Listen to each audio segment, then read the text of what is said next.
Hey guys, Dylan from Noble Records coming at you with another video.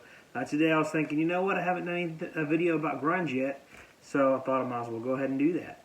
I love grunge. I don't talk about it much, but I actually do. I listen to a lot of grunge. I love it. So it was the music of my youth that I really fell in love with, or a part of it anyways. So in my early high school years, that was the early 2000s, so the music at the time that was popular was, you know, you had like pop punk stuff like Blink-182 and stuff like that, and then you had on the rock side like Linkin Park, Three Doors Down, Puddle of Mud, Creed, stuff like that. And you know, I liked it because I was young. I didn't really know any better. And then, you know, early on when I started listening to Led Zeppelin pretty heavily, I kicked all that other stuff to the curb. And so fell in love with Led Zeppelin. And then I had a friend that was pretty close to me, and his dad was always giving us new albums to listen to and buying him tapes and CDs and stuff. And he got him this album here, Nirvana, Bleach. I'd never heard anything like that. You know, this was late middle school, early high school, and I was like, what is this music? It's crazy. You know, I grew up in a very conservative home, so never heard anything like that before. And it was a little hard for me to grasp at that time, just because I wasn't used to that. And then he got this album, Nevermind. I know you guys, it's one of the most iconic albums of all time. This is the Palace pressing, which is a really good sounding press of it. I think it's, you know, for the money, that's probably the most popular pressing right now. That's a decent pressing. I don't have an original press. They're super expensive and tough to find, but this one I've settled with is pretty good. But got into that album, Nevermind. I listened to that so much. I mean, as most of us did, you know. If you grew up in, you know, at post 1990 was your high school years, you listen to that all the time. I also got this. This is it's a 20th anniversary, I think. It's a 4 LP. BBC sessions, rehearsal sessions, studio sessions, B-sides, all that stuff. So it's pretty cool. I always wanted this. Someone traded it in recently to the shop, so it came home with me. So love that. But it's just a time of my life, you know, when you're young, you're in the high school years, and you have frustrating times developing into adulthood. You need some angry music to jam out to. And Nirvana was that for me, and I loved it. It made me get out of my circle. That, like, I was under this umbrella of the music that my parents kind of grew up with and approved of, and my dad was like just barely in approval of like Led Zeppelin, because that's a long story. But when I got into Nirvana, it was just something totally different. It really broke me away from my parents and made me feel more independent listening to that type of stuff. As a kid, I guess that's important. Anyways, next one. Okay, here's the In Utero. Great record. This one I didn't listen to as much, but I did have I think I had a tape of this and listened to it a good bit. But you know, All Apologies. That's probably my favorite track on here. But Heart-Shaped Box, excellent too. But this is really great. This is a Japanese press of it, but this is a phenomenal record. I actually have listened to this more in my later years, and the first couple of Nirvana albums in my earlier years. So Nirvana was my standard for grunge. That was all I listened to when I was a kid for grunge. Also have this 45 RPM Incesticide, pretty cool. It's audiophile pressing of this. Sounds really good. And then this Unplugged in New York. This is another one. Nevermind, and this is what I listen to most. I absolutely love this record. And I still do. I still listen to it all the time. It's like, I mean, it's one of those records that when I hear it, I just know every single millisecond of that album, front to back, it's ingrained in my brain.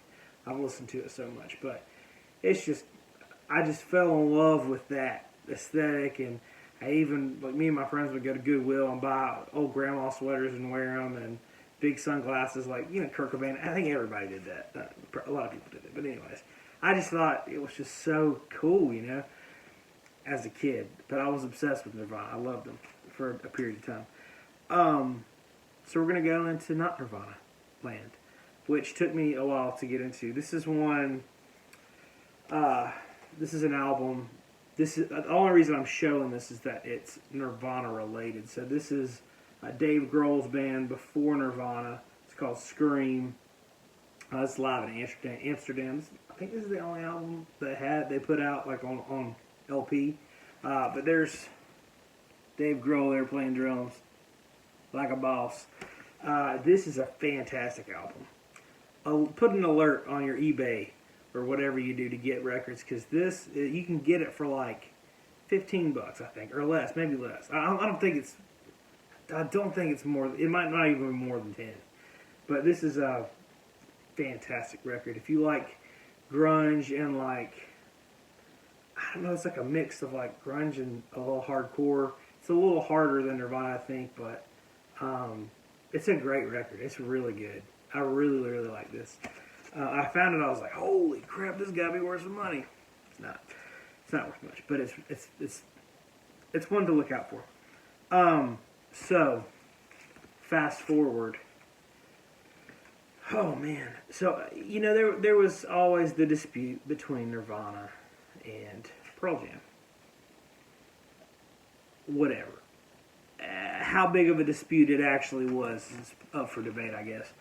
But there's always Team Pearl Jam, Team Nirvana, and I always thought, I'll never listen to Nirvana or Pearl Jam. Nirvana's way better and all that stuff. Well, when I got a little older, the Pearl Jam 20, I think it's called PJ 20, documentary came out. I can't remember what year it came out, but right when it came out, I watched it, and I was like, this is amazing. These guys are awesome. I got to start listening to Pearl Jam. So, it started off talking about Mother Love Bone.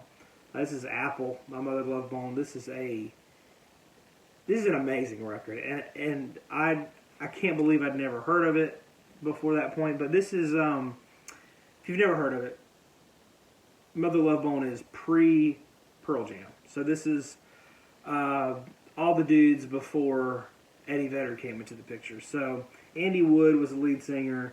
This dude oozed rock and roll. He just was this. He's just born to be a rock and roll star. He was phenomenal frontman, great vocalist, just an amazing performer. This album is just front to back amazing. I love this record so much. But he died of a drug overdose, and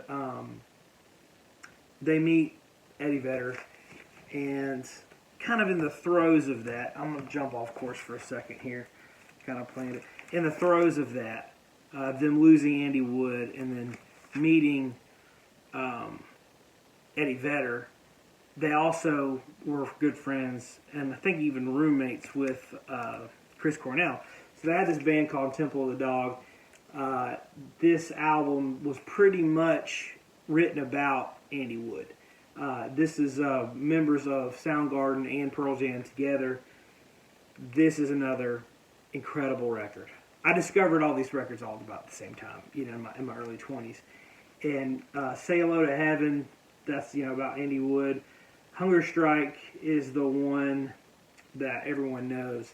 I don't mind stealing bread. So good. But Chris Cornell is the main driving vocals, but you can also hear Eddie Vedder in there. And it's just amazing.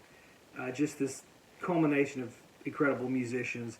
I love this record so much. This is very incredible. I used to have a first pressing of it, an original press.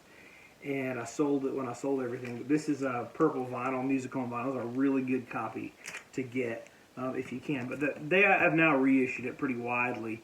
Back then, they hadn't had any reissues, so you had to have a first press. But they've reissued it widely. You can get them for like $20, $22, something like that. So anyways, get into Pearl Jam. And I found this. This is a first, I believe it's a Holland press, but anyway, it's the original press of Pearl Jam 10. Pretty hard to find, pretty rough to get a hold of. This one's mint. I think it's still, no, it's not still in the shrink, but it's in phenomenal shape. But yeah, I love this record. Here's the label you can see. But I listened to this record. I completely wore this record out. Listened to it like crazy. This was the first Pearl Jam record that I really listened to. You know, in my opinion, every single song on this album was phenomenal. And I really realized that I had done myself a severe injustice by only listening to Nirvana, because I think that Kurt Cobain was an incredible songwriter. He was such a outside the box thinker that he was really interesting. He's visionary, you know, but he had his demons, you know, and he wasn't the best guitar player in the world, you know, but he had a really cool mind. I don't think he's the best songwriter in the world or anything like that, but his art was incredible.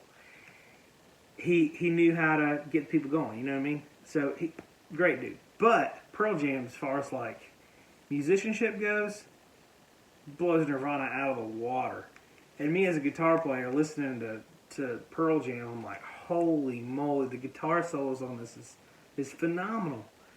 So this is a completely, they're both grunge, but it's just such a different type of music, really, than Nirvana, in my opinion. But it's just so different. But Pearl Jam got a really distinctive sound. Eddie Vedder. Some people love his voice, some people don't. I love Eddie Vedder. I love all that. So Pearl Jam 10, incredible record. This is Versus, another phenomenal record. Quick tidbit.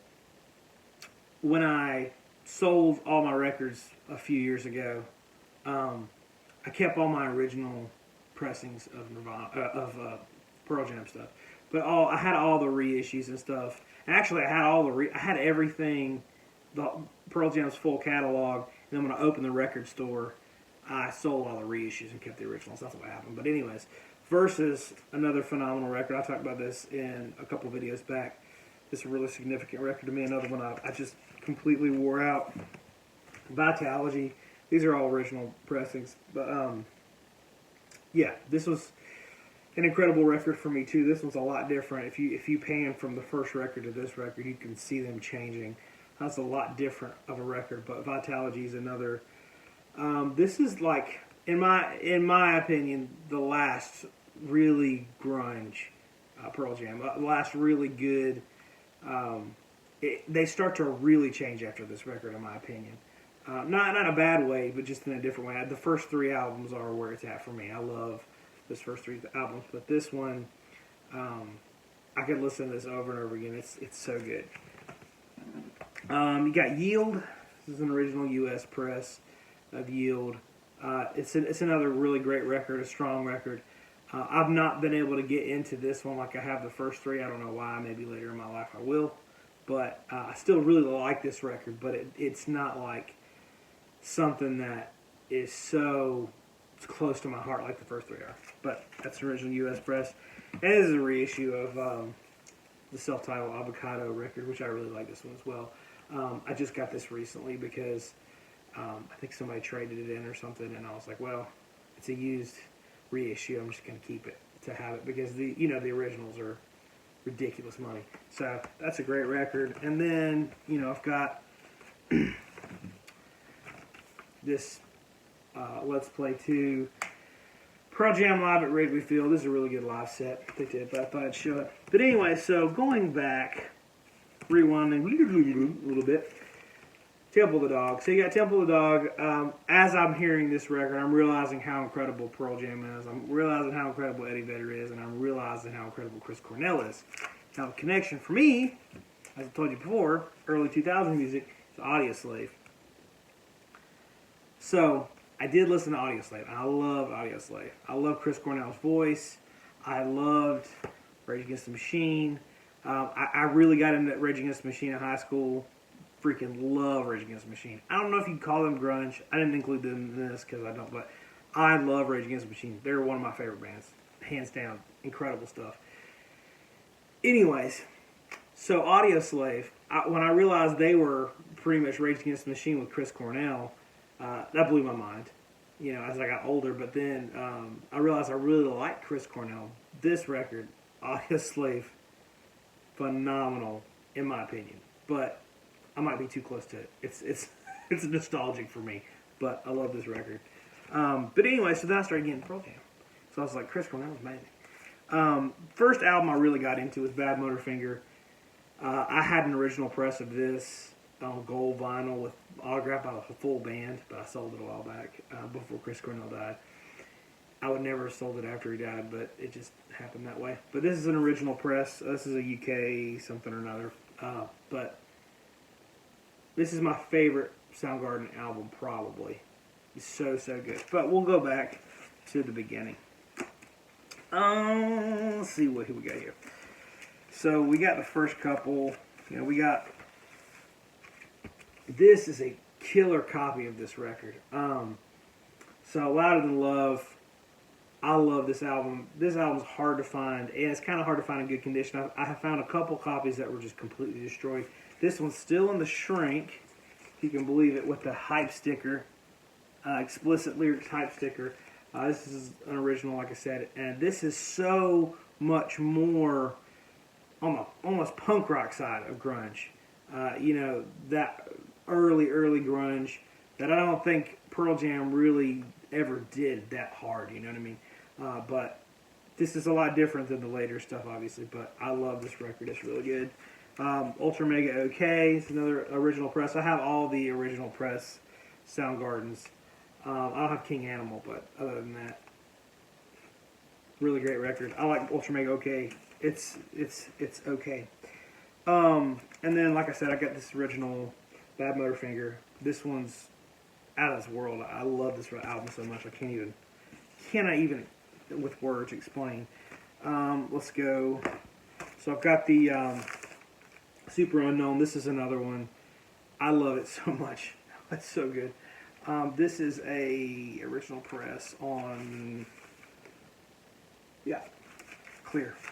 So completely in love with that record. I've had a couple copies. I think I had a blue one at one time, but yeah, tough to find. And then this is the original press. This is actually a promo of down on the upside. Blanked for a second. So anyways, so those are like that's my main stuff that I absolutely love on the grunge side. Later, I got into Stone Temple Pilots. I love Stone Temple Pilots. This is a core. This is one of, in my opinion, one of the greatest grunge albums. This is phenomenal. Probably when I was 21, 22, something like that, I started kind of getting into Stone Temple Pilots. And I love their everything, all their full catalog. I love it. This is the only one I actually have. I had a lot of the other ones. I had Purple. I sold it at the grand opening of the shop. I don't know why. I should have kept it because it was original press and everything. But anyways, sold it. I love Stone Temple Pilots. They're incredible. Alice in Chains. This is actually a bootleg. It's on white vinyl. I'm not going to pull it out, but this is a really good, strong record. Alice in Chains. It's another album that I've not gotten huge into Alice in Chains like a lot of people are. I do really, every time I put it on Alice in Chains, I love it. And so, but yeah, this is a really great record. And then I thought I'd show you, I don't know if Smashing Pumpkins, I guess you'd call them grunge, but I love Smashing Pumpkins. Super good stuff. Funny story. I used to work for this farmer's market. And after the season of the pumpkin season, we would have to go take the pumpkins and smash them out in the pasture. Like, I worked for this farm, and out in the pasture where all the cows were, and the cows would come and eat the pumpkins that were broken up in. Anyways, So I remember one day I'm out there and I'm just smashing these pumpkins, and I'm like, holy crap! I had my headphones on. I was listening to Smashing Pumpkins while I was smashing the pumpkins. It was crazy. Thought I was gonna go time travel or something. This is a wormhole. Anyways, so I thought I'd show you some bootlegs that I have real quick. Eddie Vedder ukulele songs. I really like this. I like Eddie Vedder's ukulele stuff. It's pretty cool. And then the Into the Wild. It's a great movie. Soundtrack with Eddie Vedder. Great movie. This is a bootleg, colored vinyl type thing. Pearl Jam 5 Alive. That's another really good one. Recorded live at Riverside Club, Newcastle, UK, February of 1992. This one's pretty good sound quality. I like that a good bit. Soundgarden, Bleed Your Heart Out. This one's decent sound quality. Actually, I think this was really good, if I remember correctly. I think is it on white vinyl? I think so. I can't remember. I only listened to this once, and I think it was pretty good. Here's another Soundgarden. This one's phenomenal. In and Out of the Cage. This is the vinyl on this is stunning. Check that out. So yeah, that's a really cool bootleg. But this is it's a double LP, 90s radio broadcasts. So it's really good sound quality. But yeah, that's a cool one to get. And then I got this Pearl Jam live in Chicago '92. Then I got this Nirvana Saturday Nights Not So Live. This is pretty common. I've got some other Nirvana bootlegs somewhere. I don't know where I put them. But anyways, thanks for watching this rambling video about grunge. I hope you enjoyed it. And like I said, I know there's a lot of really great grunge bands, but those are the ones that I'm really into that I have in my collection. So I know that I'm missing on some things. You know, Tad's a great grunge band. There's a bunch of others, but I just don't. Those are the ones I have on vinyl that I really, really like. So yeah, so that's what I have. That's what I like. That's kind of. I'd like to get all the Alice in Chains stuff. I'd like to get Jane's Addiction stuff. I just haven't. I'll get it when it comes around. I'm not going to go out of my way to get it, but I'll get it when it comes around when I see it. But anyways, thanks for watching. If you guys enjoy this video, do me a favor, hit the subscribe button. We try to do videos as often as possible about all kinds of crazy stuff. And if you want to keep contact with us, follow us on Instagram. It's @Noblerecords. And check out some of our other videos. Thank you all for watching. We'll see you next time.